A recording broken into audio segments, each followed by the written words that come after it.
жаксыздар, улук мырза жаксызбы? Мынакей көлдүн кесепетин айда канча баладан каза болуш керек, кандай түшүнбөйсүздөр? Мына дагы бүгүн 4-5 бала каза болду. Жана экөөнү ким чыгарды? Экөөнү эжемекелеп чыгарды. Бардык эле ушул кырсыктардын астына алалы деп барсак, мына кайдыгер карашты. Мына комиссия түзүлөт. Протоколдун жыйынтыгы монтип бала өлүп атат. Кырсык болду деген менен силер унутулуп кирсеңер булганда. Эгер сиз биздин ишмердүүлүктү колдосоңуз, биз чыгарган жарнамалардан кызмат көрүңүздөр.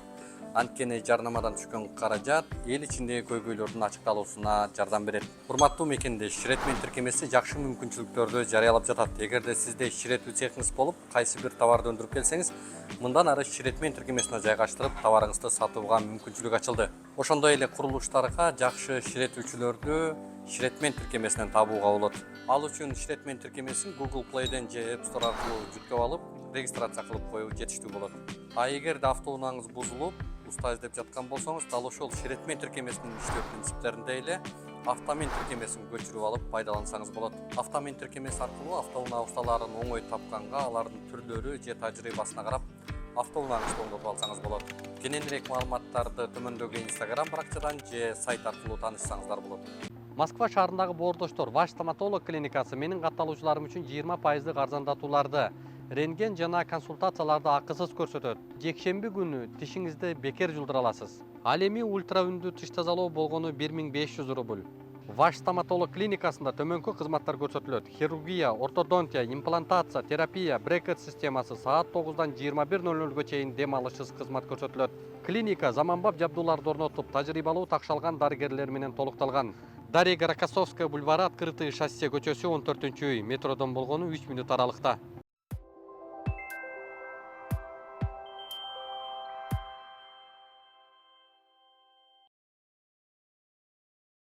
Саламатсыздар, урматтуу көрөрмандар.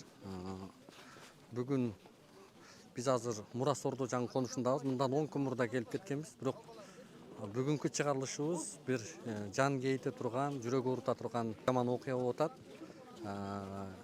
Өзүңүздөргө белгилүү болгон, буга чейин ушул жактагы балык чарбалар эч бир элди тоготпостон, ошол эле учурда жергиликтүү бийлик, анын башында мэрия баш болгон бул маселеде кайдыгер болуп, бүгүнкү күндө 2 бала каза болуп, андан сырткары экөөсү бүгүнкү оор акыбалда экен. Анан жергиликтүү бийлик буга чейин мындай 10 күндүн ичинде тосулсун деген чечимди Аламүдүн райондук пригородный айыл өкмөтү кабыл алган, бирок бул азыр балдар каза болгон жер жергиликтүү бийликтин мойнундагы, ошолордун карамагындагы аймак болуп атат. Эми адам өлгөндө мэр баш болуп, депутаттар сөзсүз түрдө бул жерде адам өлгөндө гана келип аткан акыбал болуп атат. Азыр карасаңыздар бүт бар экен, мэр дагы бар экен. Буга чейин эл айткан, жашоочулар айткан. Бул менен биз айыл чарба министринин орун басары, биринчи орун басарына чейин барып маселени жеткизгенбиз. Эгерде ошол жакта дагы бирөө каза боло турган болсо, дагы бир кырсык боло турган болсо, керт башыңар менен силердин жоопкерчилигиңерди деп айтканбыз эфирде. Бирок айыл чарба министрлиги дагы бул жерде түздөн түз кызыктар экендигин, балык чарба жабылбастыгына алар дагы мындай тилектеш экендигин көрсөткөн.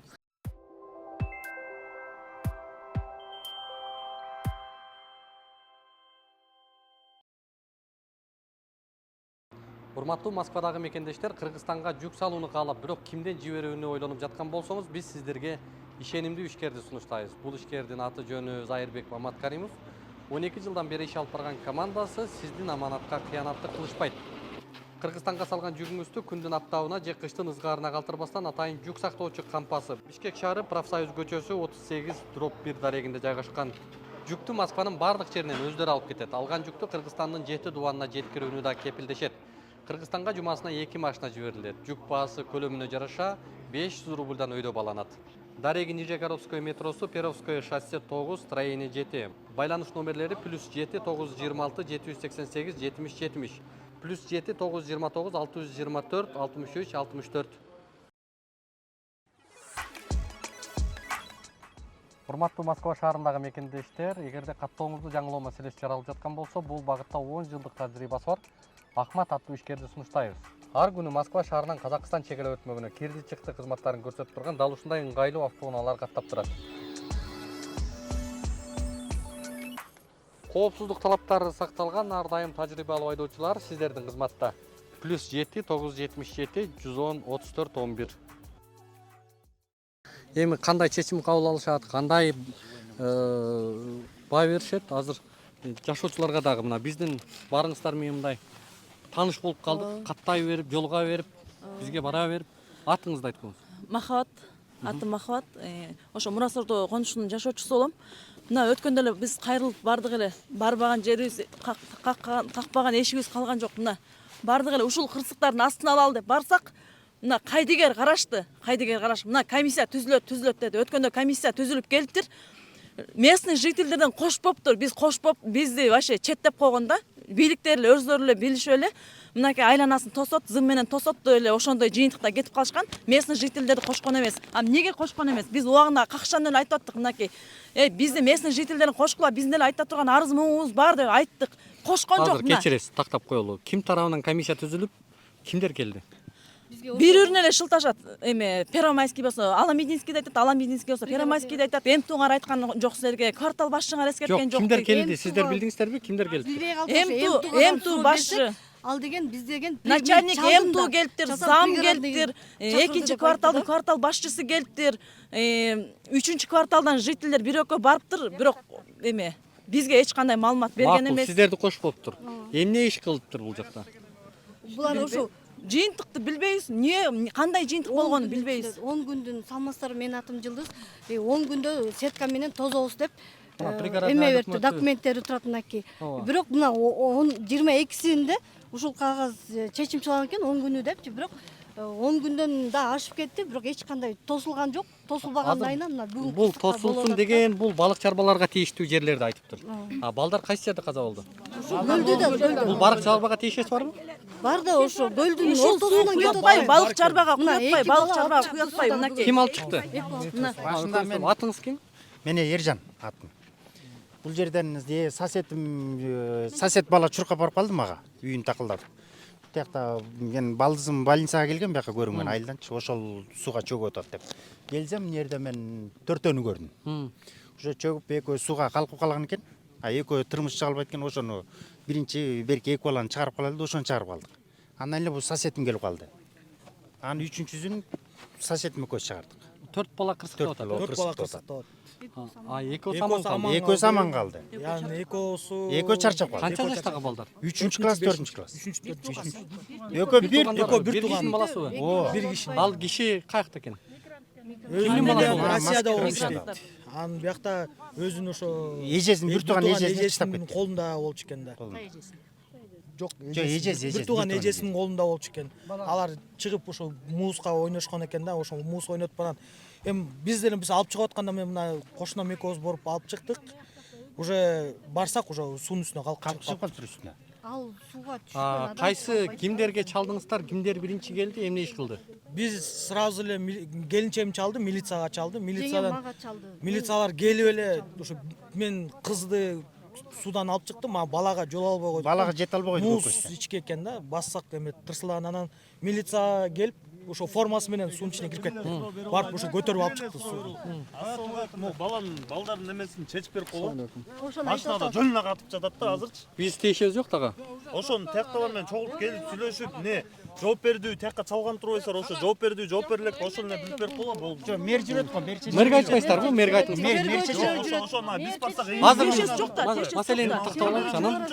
Ошонтон тигини милициялар келип, милиция кызматкерлери келди, 4-үчүсүн ошол чыгарды.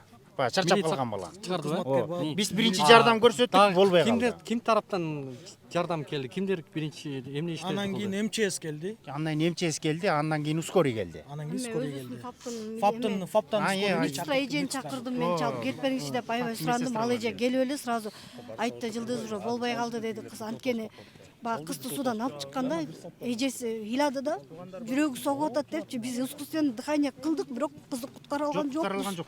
Куткара албадык Канча кыздычы. жашта болуп атат кыз? 4-класс. 4-5 класске мен деле тааныбайм, жеңемдикин эле келип эле. Биякта келинчегим болуп ушул милицияга Милиция кайрылып. менен чалып, ускорийге чалып. Атыңыз ким? Саламатсыңарбы? Мен 15-көчөнүн жашоочусу Индира атым. Мен кошунамдын ушул кичинекей наристелер, кошунамдын балдары болот. ошо бул Ата энеси мигрант турбайбы? ата энеси мигрант, эжесинин үйүндө жашаган балдар. Анан кийин үйгө улуу балам чуркап келди. Мама, Эржан байке, бул Эржан болот өзү. Эржан байке МЧСти чакырыңыз деп атат деп чуркап кетсе эле бул жолдошум өзү артынан чуркап кетти. Анан мен дагы бутума чала эле бир текен илип алып чуркап келсем, уже эки кызды суудан алып чыгышыптыр. Алар өздөрү корккон бойдон өтүп кетишти менин алдыман. Анан кийин бул экөө куткарып аткан экен, уже балдар калкып калган экен ал убактачы. Ал убакта калкып калыптыр.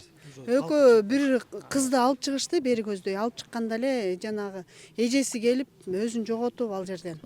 Аны эжесин Эсине келтирип эме кылдык. Анан балага чынында булар жете албай коюшту. Анан кийин МЧС да жок, чалсак улам бирөө чалып аттырчу. Мен номерим түшүп калса керек да. Милициядан чалып атышты, МЧСтен скорыйга чалдырдым. Бир кошунам айттым эле, скорыйга чалып коюңуз деп. Мына бул кызды чакырдым, бул үйдөн жаңы эле чыгып кетти эле. Кимдер кайсы мамлекеттик органдан келди азыр? Эмне деп атышат? Эң эле биринчи балдарды куткарганга милициядан келип, милициялар экинчи баланы куткарганга жардам беришти. Милиция ошол басып баратып эле кирип сууга. Мурду жагы дагы тытылып, формачан кирип эле баланы алып чыкты. чарчап калган баланы чыгарып беришти да. Чарчап калган экинчи баланы чыгарып беришти. Ага чейин эч ким келген жок, МЧС да келген жок, скорый да келе элек болчу. Бир эже бияктагы эле Динар эже келип кызга жардам берейин деп аракет кылды, бирок уже кеч болуп калды ал убакта. Ошол келди. Дагы кимдер келди мамлекеттик органдардан? Андан кийин эле милициялар келди, скорый келди, анан башаламан көп эле кишилер келди. Бригадаттын ошо тиешелүү өкүлдөрү жүрөт биякта. МТУдан замначальник келди. Эме мэр келди, аким келди, Сурабалдия депутат келди. Эмне деп айтышат? Анан дагы бир айта кетчү нерсе, мына могу деген өткөндө деген эмелер, комиссиялар келет дедиле ушу көл боюнча. Мына бир ай боло элек Алихандын чарчап калган баланын артынан. Бул эми 3-үncü бала чарчап атат азыр, э? Үчүнчүсү, ушул жылдын 3-үнчүсү болуп атат да. Ошондо деген жакында эме келиптир, комиссия келиптир, айыл өкмөт келиптир. Ошо комиссия эмнеге ушу жашоочуларды чакырып, ушул көйгөйлөрүн укпаган биздин айыл өкмөт бизге эме бербегенден кийин маалымат берип, мына комиссияга келип атат, келгиле эл мененмин деп чыкпаган айыл өкмөттүн бизге эмне кереги бар? Урматтуу көрөрмандар, буга чейин биз баса белгилеп кетели. Бул Мурас Ордо жаңы конушу түздөн түз Бишкек шаарынын мэриясына карайт. Бишкек шаарынын 1-Май районунун акимине карайт. Акимге чейин барганбыз. Акимге чейин зам акимди отургузуп алып, мына жарандар менен ошол жерде маселени жеткизгенбиз. Мына жыйынтыгы монтип азыр бир адам какшап отурат. Баласын жоготуп, боздоп отурат. Бир үйдөн эки бала. Бир үйдөн эки баланы жоготуп атат. Бир үйдөн бирден бала өлүп атса, азыр мына экиден өлүп баштады. Экиден баштап атат уже. Эмне деген бул кайдыгерлик? Ата энеси мигранттар алыс жакта экен, ушу эжесине тапшырып кетиптир. Сиңдиси менен иниси болуп атат да, ошондочу. Мына биздин кошунабыз зар какшап калды. Зар какшап калды. Эми бизге кандай келгенде төртөтөн чарчап. Да экөөнү куткарып калды. Да кошуна чоңураак кыздар. Эми бул деген муну адамдар үчүн, экрандын артындагы кишилер үчүн, могу жактагы колун чөнтөгүнө салып жүргөн чиновниктер үчүн бул анчалык деле маанилүү, анчалык деле бир катуу кабыл алынбаса керек. Бирок ошол үй бүлө үчүн, ошол ата эне үчүн бул унутулгус эң оор кайгылардын бири болуп атат да. Эми башка салбасын дейт Кудай. Азыр мен деген айттым да, жаап берип койгула көлдү десек, эме деп айтты. Биз бир көлдү сразу жапканга эме шартыбыз жетпейт. Четинен жайдан жабабыз деди да бизге азыр. Ким айтты эле ушуну бизге? Айыл өкмөт. Азыр баралчы чиновниктерге макул. Тетерде деген эмелер бар. Депутаттар келиптир. Болду, баралчы. Улукбек бияқта депутаттар бар, мэр бар. Ошолордон бизге мындай ачык, мындай эмес. Өткөндө комиссия келиптир, биз көргөн жокпуз.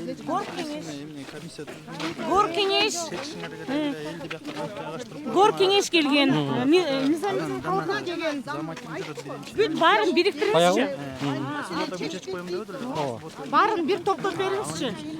Мэр, парламенттен депутат, гор кеңеш барын топтоңуз. Бүт бары келсин. Бүт бары келсин. Барын топтоп бериңиз.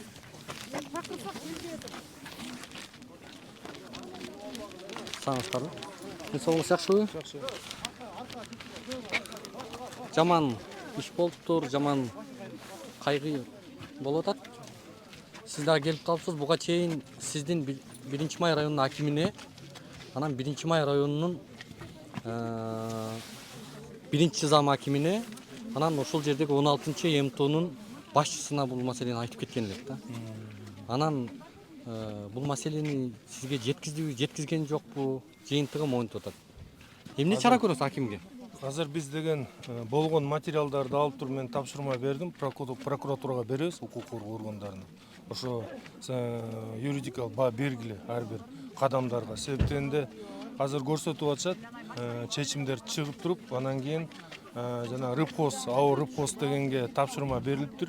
Ошо 10 күндүн ичинде буякты эметиш керек деген ушундай чечим пригородныйдын чечимин булар чечимдер бар да аларда. Ошондо тапшырма берилген. Ошондуктан азыр бүт иш аракеттери, жанакы кабыл алган чечимдери, аткарылышы баары тиешелүү органдарга берилет. Анан Чүй областынан негизи биякта комиссия түзүлүп туруп, анакей Чүй областы. Биз губернаторго чейин барган элек бул боюнча. Губернатор бул жерде себептен бул жерлер эми каралышы Чүй областы болуп атат. Чүй областы Аламедин районунун жери болуп аткандыктан булар ошол иштерди жүргүзгөн да. Азыр эми мен дагы бир өсүм эмемдеми. Мурда жана дагы бир кичинекей бала чөгүп Ырыспайбы бир журналист келип телефондо жүргөндө. Ошондо эле эме көрүш керек да. Эми асыр болору болду, өлдү да. Эми жогорку эмелерге толук жетпесе да, мынага эми карапайым элдин эмелери да жетсе да алар сал эме да, эми эле салбайт да. Аларга эмне керек? Аларга өздөрүнүн курсагы ток, акча бар. Анан карапайым элдин эле балдары мындай болуп атса эми чара көрүлөт да, эми көрүлбөсө качан көрүлөт? Айта аласызбы? Мончанчы күнү жок кылабыз. Жок, эми азыр Тиешелүү бергиле жок кылабыз деп жооп бере албайсыздарбы? биздин эме компетенция кирбейт да. Анан кимдин компетенциясына кирет, ким жооп берет? аны президентке барабыз. Жок, азыр мынакей Чүй областы канакей Чүй областы. Сиздер элге ошону айтып кетиптир. Көл монча убактан жок болот буюрса деп. Бизге тоскондун кереги жок, мындай адамдын өмүрүн, мисалы жөнөкөй адамдардын өмүрү, балдардын өмүрү эч кимге мындай чоң адамдарга, мисалы сиздей болгон депутаттарга мындай жүрөгү менен кайышпаса, биздей адамдар мына биздин балдарыбызды карап туруп эле алдыртып коюп атабыз мына. Эми буларга карабайт экен, эми ал автомат Сиз эле Чүй областамы? жок болот, жок. Эмне кызмат атыңыз? Менин атым Исманов Самат Жекшин, Чүй облустун биринчи орун басары болом губернатордун. Бул маселе боюнча деген буга чейин эле ушундай сиз менен Улукбек мырза чогуу келгенсиз, билесиз, чечим чыгарганбыз. Бул айылдык кеңеш менен чогуу комиссия түзүлүп, айылдын өкмөттүү администрациялык комиссиянын негизинде 10 күн ичинде жапка деп рыбхоздун жетекчилигине биз эмеге кат жөнөткөн. 9 көлдүн баарын тоско деген биз тапшырма бергенбиз негизинен. Азыркы убакта булар аткарган жок. Азыр бир эле чечим бар биякта деген сотко берип бул көлдөрдү кайра жокко чыгарыш керек да, мамлекеттин эсебине өткөзүш керек. Башка маселе жок. Анан бир суроодо байке. Комиссия келген күнү эмнеге кимдер билдиле, мисалы жашоочуларданчы? Квартальныйларданбы, айыл өкмөттөнбү, кимдер билдиле? Жок, эмнеге эл жашоочулар билбейт? Ошол кезде мисалы биз деле чыгып айтмакпыз да, могу жерде тосконуңар туура эмес, тоспой эле койсун, бизге көлдүн кереги жок. Мына канча деген баланын өмүрүн алып атат. Ошону туура көрсөңөр. Эми тособу же эми жоюлабы көл? Эми биз азыр деген анын баарын мындай жумушчу топту дагы түзөбүз. Анан буга чейин тоскон жок. Биз азыркы убакта сотко кайрылып деген ошо рыбхоздун жетекчилигине биз сотко кайрылып туруп, көлдү кайра кайтырып биз бул Биз деген тоскула эмес, көлдү жок кылгыла деп кайрылуу жасаган. Эки баланын өлүмүнө ким жооп келип кеткен. Андан кийин бизге мындай зым менен тоскогон көлдүн кереги жок. Ошо зымдан тиги ит, мышык, башкасынын баардыгы балада өтүп кетет. Ал тосмонун ичине бала өтүп кетсе, анан биз кандай кылабыз? Баланы деген бала экен. Биз үйдө иш кылабыз, ошолордун курсагы тойсун деп иштейбиз. Кечке чейин биз балдарыбызды карап отура албайбыз. Ошону туура көрүп жаптырып бергиле. Бала бакча, садиктердин айланасында канча деген мындай немеде неме болуш керек. Айбек Жанышбекович азыр 59-жылы бул эми кооператив болчу экен. Азыркы хозяйство деген ошол 1959-жылы. Ошондуктан булар баягы баягы көл бөлүнүп алып кийин азыр рыбхоз деген суб арендаға берип таштаган ар кайсы жарандарга. Анын баарына биз уже азыркы убакытта биз уже бүгүнкү азыр биз үчүн деле бул кейиштүү мисалы биздин эле балдар алапчы айырмасы жок. Ооба билебиз biz аны. 3-чү балабыз жок болуп атат. Жок болот. Мына эгерде биз ошо кошуналар, мына мен дагы бир кошунам бар. Ошолор биз убактысында келип жана 2 кызды чыгарып алып кетпеген болсок, 4 баланын өмүрүн азыр алып ушул жерде канча деген ата эне сыздап отурмак. Мына 2 баласын жоготуп, эн атасы мигрант болуп, улуу кызына таштап кеткен балдарынан жоголуп сыздап отурат. Мына жанында көрүп, кошо чыгарып биз ошо суроону берип алалы. Бир эки суроону тактап алалы. Айбек Жанышбекович, буга чейин азыр Айбек Жанышбекович, бул жерде Мурасордо түздөн-түз Бишкек шаардын мэриясына, анын ичинде 16-чы МТУга карап атат да. Анан эл мэрияга карайт. Могу рыбхоздор ала мүдүнгө карап атат.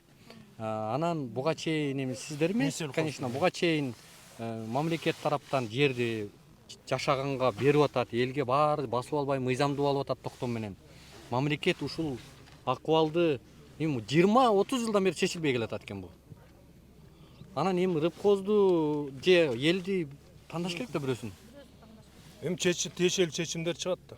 Рыбхоз эми аябай маанилүү же адамдын жашоосу же балдар белгиле. Сураны силерден. Азыр Жаап эле биз аны белгиле. түшүнүп мына биз Мына башка эч нерсе жок. бул жерге алдыңарга келип атканыбыздын себеби максаты да ошол да. Азыр туура чечим кабыл алыш керек. Биз дагы өзүбүздүн азыр болуп аткан окуялардын бияктан жанагы комиссиянын чечимдерин алып туруп, анан кийин ал жерде 10 күндүн ичинде тосмо кой деген тосмо койбогондон кийин биз да чара көрөбүз аларга. Тосмонун кереги жок жок, бизге. эми ал тосмо боюнча сөз эмес. Негизи кийинки биздин кыла турган кадамдарыбыз. Анан бияка айтып атат, мынакей бул арендадан аренда берилип, жеке менчикте экен бул жер. Ошол биз сот аркылуу анда мамлекетке алып туруп, мамлекет анан өзүнүн мындай максатында колдонуп турганда кылыш керек. Туура чечим азыркы убакта биз азыркы убакта биз деген муну деген кыска эле айтайын, бүгүнкү болгон окуя бул деген токот жерде болду окшойт. Мындан ары деген тиешелүү чечимдердин баары аткарылат. Ал жака барса азыр могу жерде 4 айылда бир чоң билдеген площадка болсо, балдар ошол жерде барып ойномок. Көлгө ойномок беле ошол площадка болсо, кана ата-энелер айткылачы. Ушул балдарыбыз ушунун айынан ушундай болуп атат. Биздин депутат болуп башкаларыбызды карагандачы азыр мурда көчөдөн эле бир мындай бир ит өлүп калыптыр деп угуп элек да, азыр биякта бир бала өлүп калыптыр. 5-көчөдө бала өлүп. Азырчы мына баланын өмүрү жок дегендечи. Мына бир ай болелек алып, бир ай болелек бир бала каза болду. 5 жаштагы бала. Ушуну ата-энелер чыгып тытып издеди. Туурабы? Бул ата-эне эне. Анан келип азыр бул жерде 2 бала каза болуп атат бир үйдөн. Кана ошого кана ким жооп берет? Ошол баланын ата-энеси бар экен бул жерде. Жок. Эмнеге кетти ал Москвага? Ал эмнеге кетти? Жыргагандан келип атат. Бантик келип атат. Бантик келип атат. Бир 2 баласы өлсө. Ошо жыргагандан кеткен жок да эже. Ошол да жетишпегендин айынан кетти да мына. Акча табам, жашоомду оңдойм деп мына бакта 2 баласынан айрылып атат да ошол элечи азыр. Ушуну чоңдор чечиш керек. Чоңдор чечиш керек. Чечип берсин. Бизге жок дегенде Сизге барганбыз, жылуу кабинетиңизде сүйлөшкөнбүз, маселени өзүм карайм, өзүм барам, өзүм сөз түрдө чара көрөм деп айттым. Жыйынтыгы монда болуппайбы? 20 февралда Аванизм районунун администрациясынан чогуу катарак сүйлөчү барам. тапшырмалар берилген, протокол түзүлгөн. Мына эмеси даңы келди. Протоколдун жыйынтыгы 12 бала өлүп атат, Кырсык болду деген менен силер умтулуп киздерде кылып эч нерсе кылып аткан жоксуңар го. Аванизм менен чогуу чечим. Улаңар угуп атат, кылбайсыңар ошону. Кошулдубу? Жок, кошулган жок. Рыбхоз кошулган. Эми кандай иштер жүрдү эле ошондон кийин? Комиссия келген биз эч ким жеринен чыгышкан комиссия биринчи очередь. Комиссия келгенде эл билдиби? Эл билген жокко, биз билген жокпуз. эмне себептен эл билбейт аны? Февралда бизде жыйын болгон 23-үнө. Кайсы жерде болду? Ошо 23-үндө элдерди чакырдыңарбы? Кайсы жерде болду? Кимди чакырдыңар? Ким көрдү? Кана ким келди? Силер жалган эле сүйлөй бересиңер. Срочный Кайсы жерде биринчи очередь тосуш керек эле кетип калдыбы? Анан ошо мен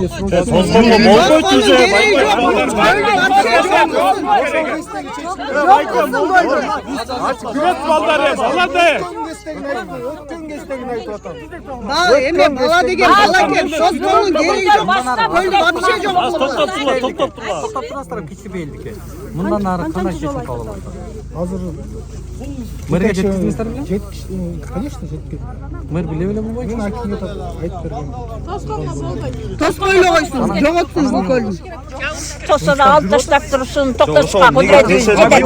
Эл бардыгы элден чыксаңар. Чыгабыз бардыгыбыз, кетмен күрөгүбүздү алып. Байке. Азыр кереги жок деди. Биз азыр Жашылдандырып койгула.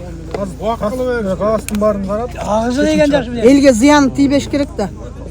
Баласын карак жакты дагы канча бала өлүп кетет эми. Комиссия келгенде Комиссия келгенде маякта Кимдер бар эле? билген жок биринчи. эч ким билген жок.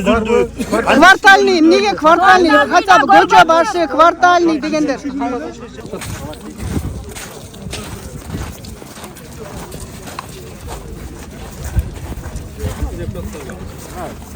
Саламатсыздарбы?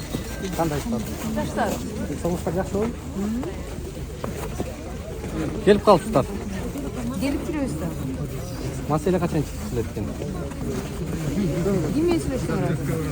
Жергиликтүү бийлик менен сүйлөшүп. Эмне деп атышат? Эми анын баарын айтып бериш керекпи? Жарым Жок, саат сиз сүйлөдүм. айтыңыз да. Мен укпай калдым. Чечебиз. Азыр биякта эл менен келип, сиз кичине кечирээк келип калдыңыз. Биякта эл менен сүйлөшүп атсак, эл эки нерсени талап кылат. Биринчиден кимге таандык экен, жеке менчикте кимде, ошону чечип бериңиздер дейт. Анан могу мектепке алган туурабы? Мектепке бара турган балдар барып турган жолду тордур салып деп атасыңар. Эми көлдү. Вообще көлдү. Полный көлдү жапкыла дегениңер сордурла деп атасыңарбы? Сордула эле, ачыш керек, жопсуш керек. Туура да? Көл кургак болуш керек. Сордурбайт, көлдө ачат, жөлү жок кылат аны. Каякта сордуруп көргөндө. Нугун башка жака бурсын. Туура сүйлөсөңөр. Бир киши калчу азыр. Ошо бир кишини да. Анан ошондо деген парламентте бул маселени көтөргөндө өкмөттөн мындай жооп келип атат да, айыл чарба министрлигинен. Кимге таандык экенин биз билбейбиз деп атышат.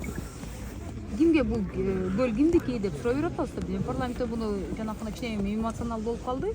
Ошентип айтылгандан кийин жоопто деген биз жеке менчикте экенин билебиз, бирок ким экенин билбейбиз деп анан.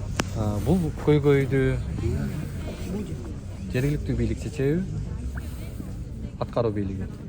Мыйзам чыгаруу бийлиги чечеби? Ким чечет? Аткаруу бийлиги чечет. Өкмөт.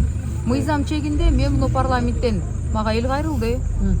Эл кайрылып муну өткөн жылы көтөрдүк бир жолу. Андан кийин каттар келди. Каттар менен биз улам переписка жана силер айткандай аягында хозяин ким экенин жооп албай калдык да. Биякта азыр эми ээлери көрүп атасыңар да. Алар мага айтып атат. Сен эмнеге каршы чыгып атасың дейт. Анткени деген буякта жүздөгөн адамдар окатын кылып атат. Эмнеге каршы болуп атасың деп. Анан алардын сөзү башкача болуп атат да. Алар эми башка адамдарды киши күнөөлөп атышат. Деген бул частный собственность, бул жеке эл деген биякта местныйлар эле окат кылып атышпайбы деп ушундай сөз болуп атат да. Мага жооп берип атат азыр. Элвира Жолкобековна, бул жерде сиз мыйзам чыгаруучу бийликтин өкүлү катары, мыйзам чыгарылып аны көзөмөлдөгөн орган катары бүгүнкү күндө калктуу конуштун аймагында ушундай айыл чарба багытындагы көлдөрдүн турушу, ошол эле учурда калктуу конуштун атайын мыйзамда көрсөтүлгөн талаптарынын аткарылышы мыйзамда так көрсөтүлгөн да. Мына ушул мыйзамды аткарбаган жергиликтүү бийликке, ошол мыйзамдарды иштете турган аткаруу бийлигине эмне чара көрө аласыз? Бул маселе жөнүндө кайсы мыйзамдарды бузгандыгы тууралуу мындай официалдуу кандай иш аракет жасаган? Жогорку кеңештин эң биринчи позиция функциясы бул көзөмөл функция. Бирок 21-жылы биз буга чейин парламенттик мамлекеттик башкаруу болчу туурабы? Эми баарыңарга белгилүү да. Азыр биз президенттик башкарууга өттүк. Азыр болгон нерсенин баардыгына жоопкерчилик мурдагы толугу менен биз парламент ичинде биз күчүбүз башкача болчу. Көбүрөөк болчу мүмкүнчүлүктөр. Азыр мүмкүнчүлүктөрдүн жоопкерчиликтин көпчүлүгү аткаруучу бийликте деген сөзүм ошол болуп атат да. бизден бир парламенттин көтөрүп берип атабыз, көзөмөлгө алып атабыз. Анан бирок сиз айткан жанакы сан эпидем нормалар деген бар. Аны элдер бияктагылар жакшы билесиңер. Жан коңуштарда жашаган адамдар. А бирок парламентте мен көтөргөндөн кийин бул көлмөлөр искусственный озера. Совет Союз таркаганга чейин эле болчу. Бул жагын конуш көчкөнгө чейин болчу деп мага ошого такып атышат да. Айыл чарба министрлиги азыр балык чарба ачууда паспорт берерин өздөрү мойнуна алып атат. Ар бир балык чарбага сайын талаптар менен паспорт берилет экен. А бирок бир жолу айыл чарба министрлигинен талап кылдыңыздарбы? Ушул көлмөлөрдүн паспорттары барбы? Паспорт алуу нормаларына жооп береби деген маселени. Балык өстүрүү, балык багуу нормаларына жооп береби. Бул жыл эмес, ал өткөн жылдан баштап, аны биякта ошо мен мага кат жазган адамдар билет болуш керек. Өткөн жылдан баштап бул маселе деген мен парламентке 22-жыл келген жылдан баштап эле трибундан айтылды. Бирок бизде мындай да трибундан айтылгандан кийин өкмөт дароо расмий түрдө жооп бериш керек. Бул 10 күндө чечиле турган маселени жана мен сизге айтып өткөндөйчү. Бул жердечи сиздерге мындай суранычта биринчи сөзүм. Жана сизге айтып өткөндөй, жанагындай кылып, мисалы, эки баланын өлүмү кыйынбы же могу жердеги балыктын акчасы кыйынбы деген. Если жашай албаса, биз эл акча чогултуп берип ошолорду багып туралычы. Жанагы могу жерде балыктын ээлерин да кое туруңуз. Эми сизге сунуш, экөөңөргө да эми бийлик башындасыңар. Эл өкүл элдин кызматын аткарып жүрөсүңөр да. 10 күндө аткарылбаган нерсени прокуратурадан сырткары мен мындай жабыз. Болду. 10 күндө аткарган жок да. Биз чакырып туруп эле өзүбүз тараптан да талап коебуз. Эмнеге аткарган жоксуң деп туруп, андан кийин жап дегенге мен Минсельхозго да айттым. Өзүңөр тарабыңардан да берилет сунуш. Мына Чүй областка да айтып атам. Анан эми биз бул чечиш керек дебесте, мына мындай милдеттемен алып атабыз. Мына милдеттемен сиз бияк алып атабыз. Мындай кылабыз. Тек гана мэрия өзүңүз биз жаңыдан баштап, мына биз мынтип атабыз. Комиссия, кайта жумушчу топ, кайта жыйындан жыйын дебестен биз бүгүнкү күндө чакырттырдык. Азыр чакырттырдык. Эсин чакырттырып, азыр астына могу чечимдерди коебуз. Эмне себептен 10 күндө көрсөтүлгөн иш-чара мына февралдын башында эле бүтчү иш-чара болчу. Аны бирөөсүн да аткарган эмес. Эмнеге аткарган эмесин деп туруп, аны өзүнүн астына коебуз. Эмнеге аткарган жоксуң? Аткарбагандыктан биз деген өзүбүздүн тиешелүү чаралар. Биринчи мына Чүй обласы айтат, биз өзүбүз тараптан сотко бергенге даярбыз дейт аларды. Жер менчиктен чыгарыш үчүн мамлекеттин кызыкчылыгына. Экинчи, биз прокуратурага өзүбүздүн сунуштамабызды жиберебиз. Сунуштамалар жиберип туруп, эмне себептен рыбкоз өзүнүн милдеттемесин аткарган эмес деп. Эмнеге аткарган эмес? Укуктук баа белгиледи. Ушундай чаралар менен. Салакылык үчүн, эки баланын өлүмү үчүн алар камалабы, жоопко тартылабы? Эми алардын прокуратура өзүнүн чечим чыгаргандан кийин анан иштер башталат. Эсли жапкан аракет кылсыз. Чара көрсүңөр. Бүгүн мына тапшырма бердик азыр. Дежурствондо коюп атабыз. Болду да чоң рахмат. Быйылкы арендага алган кишини табыш керек да. Мына биз азыр ошол эки бала каза болуп, экөөсү аман калган, түшүп кеткен жерде турабыз. Өзүңүз көрүп тургандай, тетиги жерден кырсык болуп, ошол жерде эле экөөсү каза болуп калыптыр да. Ал эми экөөсүн бул жактан куткаруучулар барып, аман эсен сактап калыптыр. Мына өзүңүз көрүп тургандай, бул жерде баягы акылдуулар, айрым философтор айтып атпайбы? Бул жерге ата-эне караш керек эле, ата-энеси көзөмөлдөш керек эле. Ооба, ата-эне көзөмөлдөш керек. Айтпасаңар дагы аны ар бир ата-эне бүгүнкү күндө кылып атат. Бирок бала, кичинекей баланы эч ким 24 саат бою кайтарып отура албайсың. Өзүңүз көрүп тургандай, ысык көлдө канча адам каза болуп атат, канча бала каза болуп атат. Анда ысык көлдү деле жаап салбайлыбы дегендей философтордун сөзүнө бир жооп кылып айтып коелу да. Мына көрүп атсаңар, бул жерде суу тоңуп атат. Бунун үстүндө балдар муз тээп ойноп атат. Ысык көл эми моундай тоңуп, муз тепкенге болобу деген суроону өздөрүнө узатабыз да.